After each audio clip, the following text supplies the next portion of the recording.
नमस्कार बच्चों, मेरा नाम है राहुल और आप देख रहे हैं मैथमेटिक्स क्लास। तो आज जो वीडियो है from the diary of Anne Frank, ठीक है, कंप्लीट चैप्टर का हम एमसीक्यू बेस करेंगे। ठीक है, तो जो प्यारे बच्चों पहली बार इस वीडियो पे आए हैं वो आप देख सकते हैं, हमने क्लास 10th का जो डीओई ने पेपर दिया था विज्ञान का वो हम अपलोड कर चुके हैं। ठीक है, मैथमेटिक्स और धीरे धीरे चल रहा है। जो आप आने वाले प्री बोर्ड है अब वो आपके टर्म फर्स्ट में काफी मदद करेंगे। ठीक है, तो हमने कुछ चीजें जो क्वेश्चन है जो हम पहले सॉल्व कर चुके हैं और प्यारे बच्चे तो कुछ पहले भी इसके वीडियो देख चुके हैं। ठीक है, तो इसकी और भी वीडियो धीरे धीरे अपलोड की जाएगी जो इसके भाग बाकी हैं। तो आप इंग्लिश की तैयारी करने के बाद मैथ और साइंस की तैयारी यहां से कर सकते हैं, हिंदी माध्यम वाले बच्चे। ठीक है, तो चलिए स्टार्ट करते हैं from the diary of Anne Frank. तो यहाँ पे देखो लिखा गया है MCQ base on complete chapter. ठीक है, कंप्लीट चैप्टर पे एमसीक्यू बेस है आपका ये वाला। उम्मीद है आप लोगों को साफ साफ दिखाई दे रहा होगा। क्वेश्चन नंबर फर्स्ट है, when the where was Anne Frank born. वो कहां जन्मी हुई थी बच्ची एनी फ्रैंक। वैसे बच्ची तो नहीं है, काफी बड़ी हो चुकी थी उस टाइम पे, हम उसके सामने बच्चे हैं। ठीक है, तो थी 1929 में जर्मनी में। 1929 जर्मनी ऑन 12 जून 1929। ठीक है, 2000 वाली आदत लग चुकी है हमें, लेकिन एनी फ्रैंक का जो जन्म हुआ था 1929 में। क्वेश्चन नंबर 2 पे चलते हैं। To whom where Anne and her sister Margot sent to stay with in Aachen. ठीक है, एनी और उसकी सिस्टर को कहां भेजा गया था। ठीक है, तो उसकी दादी माँ के पास भेजा गया था, कजन पे नहीं है, अलोन पे नहीं है, आंट पे नहीं है, ग्रैंड मदर, तो दादी के पास भेजा गया था। इसका ऑप्शन सी बिल्कुल सही है। क्वेश्चन नंबर 3 पे जाते हैं। और साथ ही साथ आप कमेंट भी करते हैं तो मुझे पता चलता है कि आपको ये वीडियो पसंद आ रही है।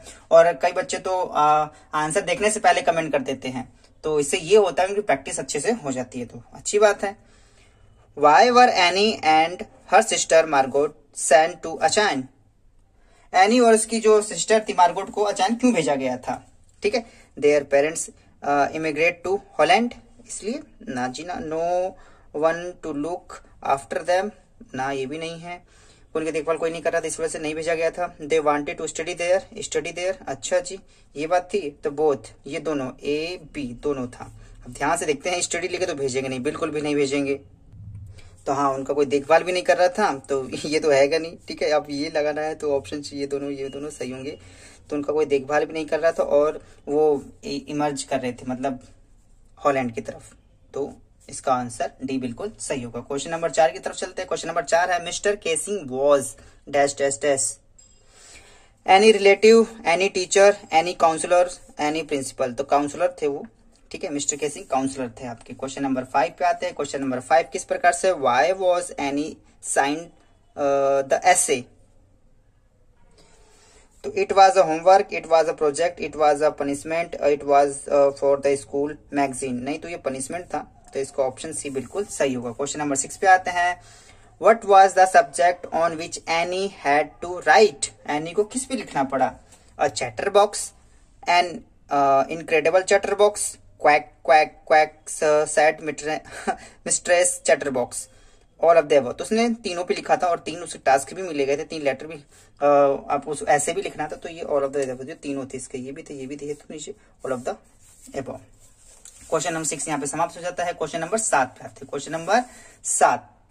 क्वेश्चन नंबर 7 है आपका। इसमें ये कह रहा है, choose the option that list the set of sentence that are not true. Not true है वो बताना है। According the diary of Anne Frank.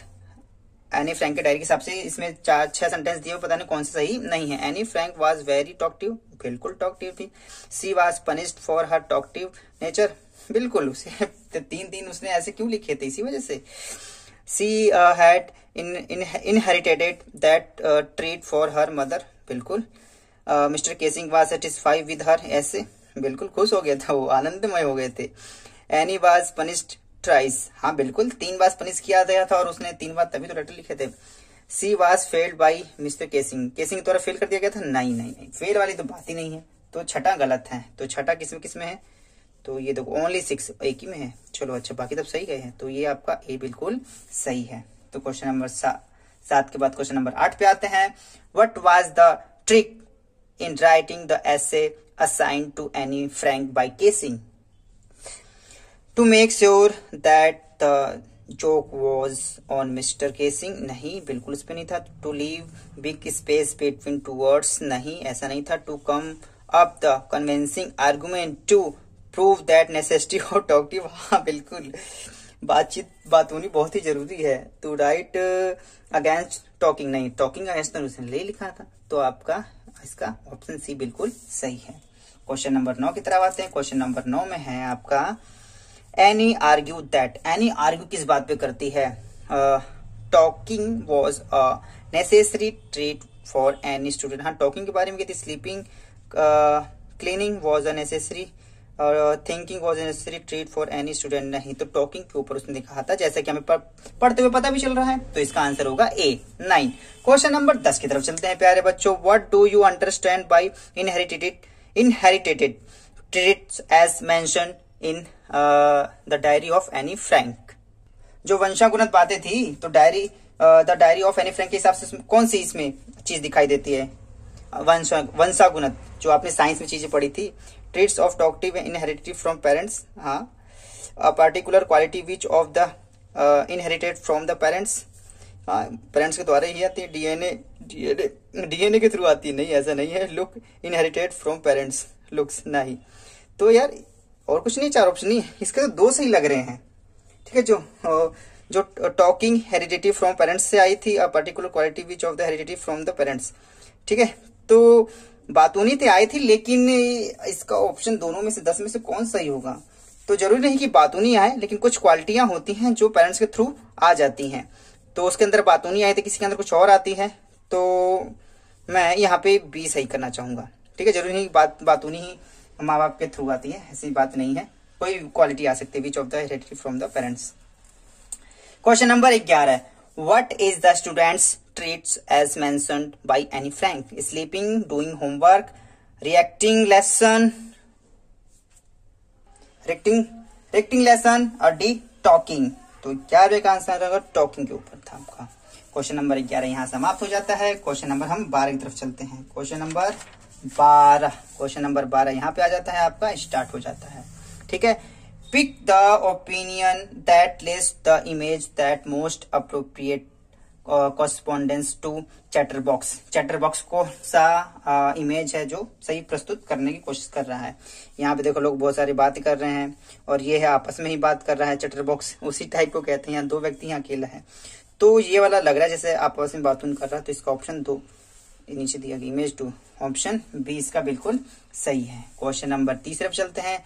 Question pick the option that correctly classify fact F and opinion O of the students below. नीचे दिया गया है, कुछ आपके ओपिनियन बताने हैं, कुछ आपके फैक्ट बताने हैं.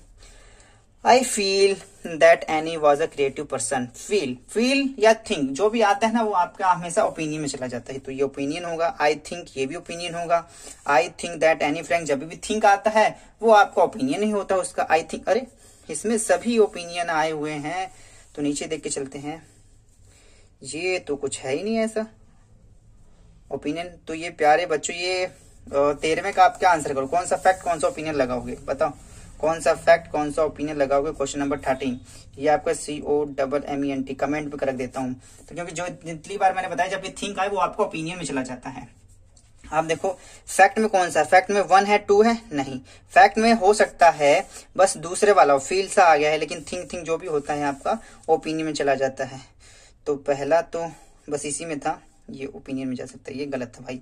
ठीक है, तो बाकी आप कमेंट करके जरूर बताइएगा इसका. तो क्वेश्चन नंबर 14 पे चलते हैं. ये वाला आपका क्वेश्चन नंबर 14. क्वेश्चन नंबर 14 क्या कह रहा है? Match the terms use to describe written record given in list 1 with their definitions given in list 2. मतलब लिस्ट 1 के हिसाब से लिस्ट 2 को मैच करना है. तो जर्नल है, डायरी है, लॉन्ग है, मेमोरीज है. ठीक है, तो किस हिसाब से लिस्ट 2 में a book with a separate space और पेज और each day in which you write down your thoughts and feels और what has happened on a day. तो जो रोज लिखते हैं वो डायरी के अंदर आता है. तो जो बी का होगा, बी का मैं फर्स्ट से मैच कर दूंगा. ठीक है।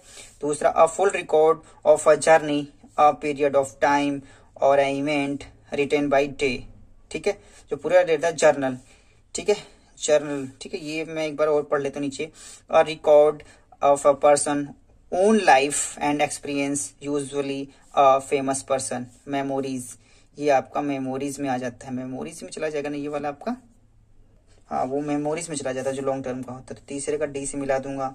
और ये देखते हैं जर्नल और छूट का लॉन्ग छूट का, a written record of a event which time and date usually official, official.